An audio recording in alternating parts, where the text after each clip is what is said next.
आज मैं आपके सामने एक बैड न्यूज़ के साथ हाज़िर हूँ। जैसा कि आपको मैंने पहले ही बता दिया था कि बहुत सारे सब्जेक्ट्स के जो सब्जेक्ट वाइज शेड्यूल हैं वो अभी तक नहीं आए हैं।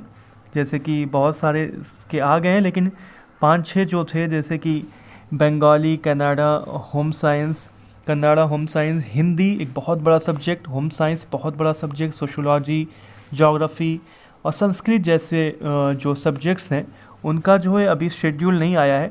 सिर्फ ये बताया गया है कि 15 से 23 दिसंबर, नवंबर नहीं बल्कि दिसंबर में अगले महीने जो है इनका एग्ज़ाम होगा, और वो भी शेड्यूल इन्होंने दिया नहीं है। वो भी कंफर्म नहीं है कि ये 15 से 23 के दरमियान करा देंगे। इन्होंने बताया तो है 15 से 23 के दरमियान होगा, और इन्होंने अभी भी सब्जेक्ट वाइज शेड्यूल जो है जारी नहीं किया है। एक बहुत बुरी खबर ये है।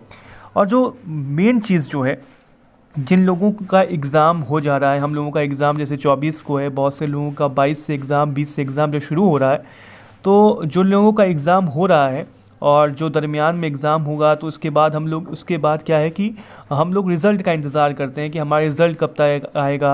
आंसर की आएगी, आंसर की के बाद रिज़ल्ट आएगा। फिर जब रिज़ल्ट आता है उसके बाद हम फ्यूचर प्लानिंग करते हैं, सोचते हैं आगे के बारे में, अपने मुस्तकबिल के बारे में कि हमें पीएचडी में जो है दाखिला लेना है, वॉटेवर जो करना है।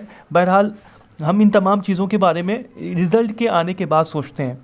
लेकिन हम जब ये देखते हैं कि 15 से 23 के दरमियान अभी और भी पेपर्स होना है, तो मुझे तो ये नहीं लगता कि जो पेपर्स होते जाएंगे उनके ये रिज़ल्ट जारी करते जाएंगे। रिज़ल्ट हमेशा जो है एक साथ जारी होता है, तो एक साथ जारी होने का मतलब ये है कि हमारा फिर रिज़ल्ट जो है ये जनवरी तक आने का लगता है कि आएगा। क्योंकि 15 से 23 तक तो ये एग्ज़ाम कराएंगे, फिर उसके बाद आंसर की आएगी, फिर चैलेंज करने के लिए आता है। ये तमाम चीज़ें जो है ना उसी दरमियान में चलती रहेंगी, और रिज़ल्ट जो है बड़ी ही ताख़ीर से, एक बार फिर से बड़ी ही लेट होगा। हमको एक मरतबा एडमिट कार्ड के लिए इंतज़ार करना पड़ा, एग्ज़ाम देने के लिए इंतज़ार करना पड़ा।